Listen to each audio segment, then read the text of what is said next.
அப்போ இன்னைக்கு நீங்கள் ஒரு கற்பனைக்கு கீழ்ப்படுறீங்கன்னா நீங்கள் என்ன செய்கிறீங்க தெரியுமா?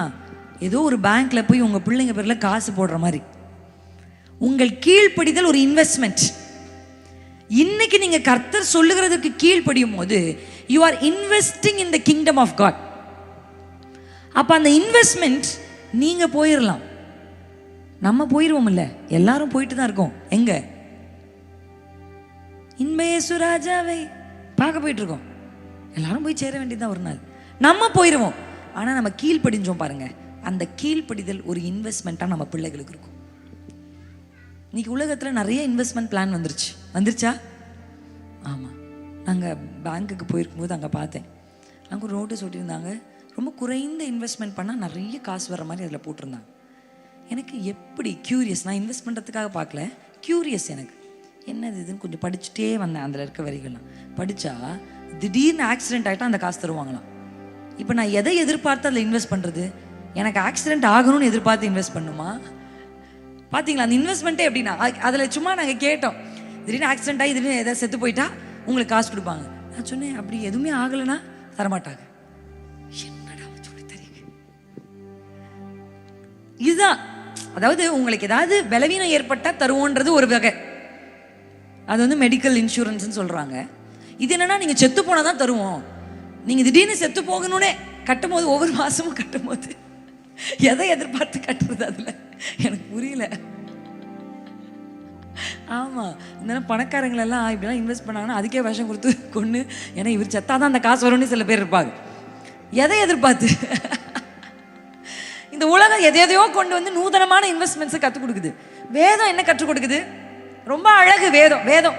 இந்த தேனிலும் தெளித்தேனும் நான் வாசிக்க பிரசங்கிக்கும் போதெல்லாம் எனக்கு அப்படியே நான் பேசிக்கிட்டு தான் இருப்பானே, என் மனசு அப்படியே ஒரு இனிப்பான ஒரு சுவை என் மனதுக்குள்ளே இறங்குற மாதிரி இருக்கும். when I preach Bible, when I read Bible, அழகு வேத வார்த்தைகள் ஒரு தெளித்தேன், இன்பம்.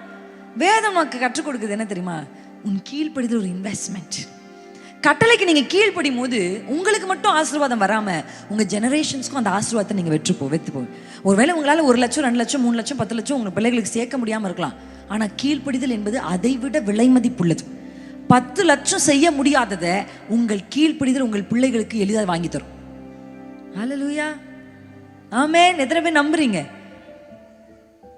நிச்சயமா நான் சொல்றேன், இது வந்து எப்பவுமே சாட்சி சொல்வேன். நான் இப்பயும் நான் சாட்சியா சொல்றேன். நோ இன்வெஸ்ட்மெண்ட் எங்க வீட்டில், வர்றது போறதுதான். ஆனா இன்றைக்கு தைரியத்தோடு நான் சொல்ல முடியும், கீழ்ப்படிதலை என்னுடைய தாய் இன்வெஸ்ட் பண்ணாங்க. எனக்கும் அதை கற்றுக் கொடுப்பாங்க, ஒபே. ஆனா இன்னைக்கு நான் பார்க்கிறேன், 1000 லட்சங்கள் இருக்கிறவர்களுக்கு இல்லாதவைகளை கர்த்தரிடம் கொடுத்திருக்கிறார். So invest your obedience. ஹல்லேலூயா. இப்போ ஆண்டவர் சொல்றாரு, என்ன சொல்றாருன்னா, முந்தினவைகளை நினைக்க வேண்டாம், இதுதான் கட்டளை. பூர்வமானவைகளை சிந்திக்க வேண்டாம். இந்த கட்டளைக்கு நீங்க கீழ்ப்படிஞ்சீங்கன்னா அடுத்த வார்த்தை என்ன வருதான்? இதோ வந்துருச்சு. அதாவது இந்த கட்டளையை நீங்க எது வரைக்கும் தள்ளி வைக்கிறீங்களோ அது வரைக்கும் உங்க ஆசீர்வாதத்தை நீங்க தள்ளி வைக்கிறது அர்த்தம். இந்த கட்டளை நீங்க கீழ்ப்படிஞ்ச உடனே இந்த என்னது கோல்கேட்டா பெப்சுடன்டான்னு தெரியல, ஒரு அட்வர்டைஸ்மெண்ட் வரும். ஒருத்தர் ஏதோ ஒன்று சாப்பிடுவாரு, உடனே வாயில அப்படின்னு கத்துவாரு. கோல்கேட்டா தெரியல, சென்சோடைனா ஏதோ ஒன்று கத்துவார். அவர் அப்படி கத்துன உடனே அப்படியே சுவரை உடைச்சிட்டு ஒரு அம்மா இதே மாதிரி மைக்க பிடிச்சிட்டு வரும், வந்து கேட்கும், உங்க டூத் பேஸ்ட்ல உப்பு இருக்கா அப்படின்னு கேட்கும். கேக்குதா? அப்படி வந்து டபக்குன்னு கேட்கும். ஏன் அப்படி ஒரு அட்வர்டைஸ்மெண்ட்? எனக்கு அந்த அட்வர்டைஸ்மெண்ட் ஒரே சரி, எப்படி சுவரெல்லாம் உடைச்சிட்டு இந்த அம்மா உள்ள வருது அப்படின்னு. பாத்தீங்களா? நீங்க இந்த கட்டளையை கீழ்ப்படிஞ்ச உடனே ஆசீர்வாதம் டபக்குன்னு உள்ள வந்துருவாங்க. பிளெஸிங்ஸ் ரிசீவ் பண்றதுக்கான வழி என்னன்னா, கர்த்தர் சொல்றது கீழ்ப்படி. நீங்க அப்படி ஆண்டவர் சொல்ல, நீ முதல்ல முந்தினவைகளை நினைக்காத, பூர்வமானவைகளை சிந்திக்காத, மறக்கப்பட வேண்டியவைகள் மறக்கப்பட்டாக வேண்டும். நீங்க உடனே சொல்வீங்க, என்னால் மறக்க முடியல. ஸ்டாண்டர்டா ஒரு ஆன்சர் இருக்கும், என்னால் மறக்க முடியல, அதை என்னால் மறக்க முடியாது, அந்த வார்த்தை என்னால் மறக்க முடியாது, அவங்க செஞ்சதை என்னால் மறக்க முடியாது, அதை நான் மறக்க மாட்டேன். சரி, நீங்க மறக்காதீங்க, அது வரைக்கும் புதுசு வராது. பழையன கழிதால் தான் புதியன புக முடியும். பழையசையும் புதுசையும் ஒரே இடத்துல வச்சு, அதான் பழைய துணியோடு புதிய துணியை, கிழிஞ்ச பழைய துணியோடு புதிய துணியை தைக்கிறது பைத்தியக்காரத்தனம். ஏன்னா என்ன பண்ணும், இந்த பழைய துணி புதுசையும் கிழிச்சிரும்.